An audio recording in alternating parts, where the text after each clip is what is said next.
हाँ, तो समाज के ठेकेदारों, नोएडा की घटना तो अब आपके पास पहुंच ही गई होगी और बहुत सारे लोग निकल लिए होंगे कैंडल मार्च के लिए, बहुत सारे लोग न्याय मांगने के लिए निकल गए होंगे। लेकिन कभी सोचा है कि उस परिवार पर क्या बीत रही होगी जिसकी बेटी इस समाज के बनाए हुए नियमावली के आगोश में आकर अपने जीवन लीला से हाथ धो बैठी है।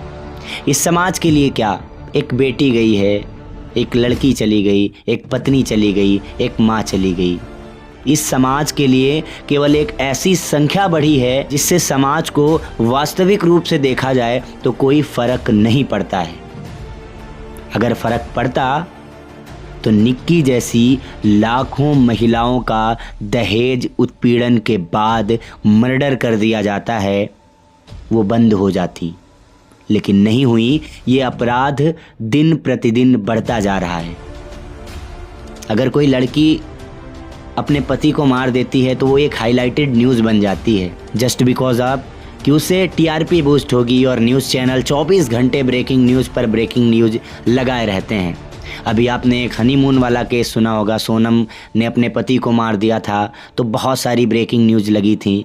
अभी आपने मुस्कान का मेरठ वाला केस सुना होगा, उसमें भी बहुत सारी ब्रेकिंग न्यूज़ लगी थी। लेकिन ये मीडिया भी तभी ऐसी खबरें चलाता है जब उसको लगता है कि हाँ, इस वाले केस से टीआरपी बूस्ट होगी। लेकिन ऐसे केस होते क्यों हैं? इसका जिम्मेदार कौन है?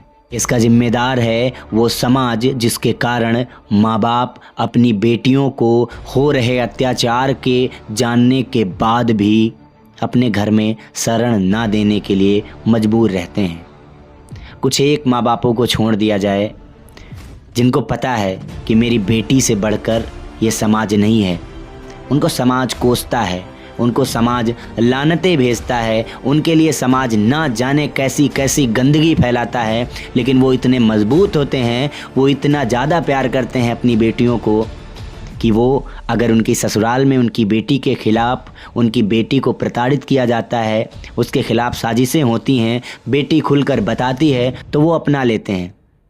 लेकिन बस कुछ एक, उसके बाद कभी निक्की, कभी निकिता, कभी सोनम, कभी कोई तो कभी कोई। इस समाज के लिए संख्या बढ़ती है। इस समाज के लिए आपकी बेटी से कोई मतलब नहीं है। अगर आपकी बेटी बुरा करेगी तो यही समाज आपको कोस के मार डालेगा। लेकिन अगर आपकी बेटी अपने लिए नहीं लड़ पाई तो एक और निक्की बन जाएगी। बीच में आपने देखा होगा बहुत सारे ऐसे केसेस आए जिसमें पत्नियों ने अपने पति को मौत के घाट उतार दिया। और अपराध किसी के भी द्वारा किया जाए वो निंदनीय है, उसका हमेशा विरोध करना चाहिए। लेकिन क्या आपको पता है 2018 से लेकर 2025 तक दहेज उत्पीड़न के 50,000 केस दर्ज किए गए हैं।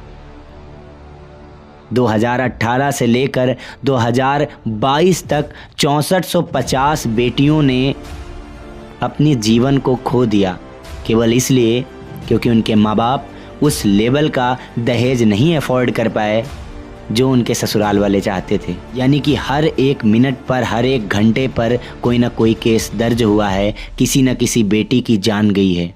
इस समाज के लिए क्या, ये समाज मूक दर्शक बनकर आपकी बेटियों पर हो रहे अत्याचार को देखता है। ये समाज आपकी बेटियों के ऊपर हो रहे अत्याचार को देखकर हंसता है। ये समाज आपकी बेटियों के ऊपर हो रहे अत्याचार को देखने के बाद आपकी बेटियों को ही कोसता है, आपकी बेटियों में ही कमी निकालता है। ये समाज कभी आपकी बेटियों को प्रोटेक्ट करने नहीं आएगा। और आप भी अगर इस समाज के चक्कर में पड़कर अपनी बेटियों का साथ नहीं देंगे तो आपकी बेटी भी किसी निक्की की तरह हाईलाइट बनकर रह जाएगी।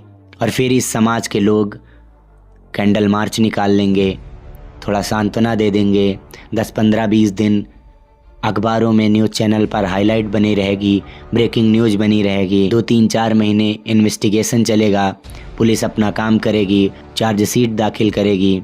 फिर हो सकता है दोषियों को सज़ा मिल जाए और फिर वही जो हर केस में होता है, अंततोगत्वा उन दोषियों को भी जमानत मिल ही जाएगी।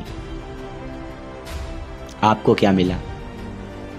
अगर आपने सही समय पर वो कदम उठा लिया होता कि अपनी बेटी के ऊपर हो रहे अत्याचार को दबाने की कोशिश की होती, केवल अपनी बेटी को ही ना समझाने की कोशिश की होती, अपनी बेटी को अपनी शरण दे दी होती, तो शायद इस दोगले समाज को कैंडल मार्च न निकालना पड़ता।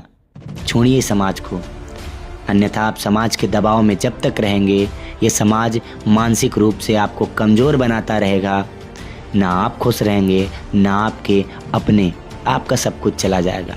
आपकी वो बेटी आपसे दूर हो जाएगी जिसको शायद आपने 20-22 साल तक अपनी गोद में अपनी रानी बना कर रखा।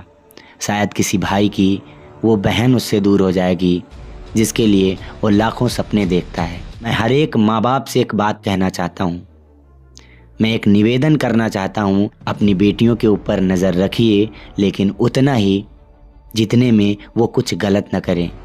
इतना भोला मत बनाइए कि उन्हें हर बार इस तरीके की घटनाएं झेल कर इस समाज से विदा लेना पड़े।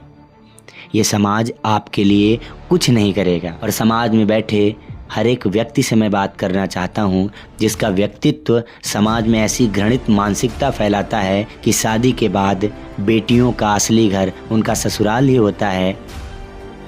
मैं उनसे बस इतना ही कहना चाहता हूँ कि इस रीति को समाप्त करिए, जहाँ पर जैसे भी बेटियों को अगर उनके बाप की, उनके भाई की, उनकी माँ की ज़रूरत पड़े तो उनके साथ खड़े होइए। समाज में एक ऐसा वातावरण बनाइए, ऐसा प्यार बनाइए कि अगर बेटियों को उनकी ससुराल में जिनके साथ आपने शादी की है, जिनके साथ उनको जीवन जीने के लिए मजबूर किया है, जिनके साथ जीवन काटने के लिए आपने उनकी शादी की है, अगर उनके साथ वो सेफ़ नहीं महसूस कर रही हैं तो उन्हें अपने घर बुला लीजिए और उन्हें वो सम्मान दीजिए जिसकी वो हकदार हैं।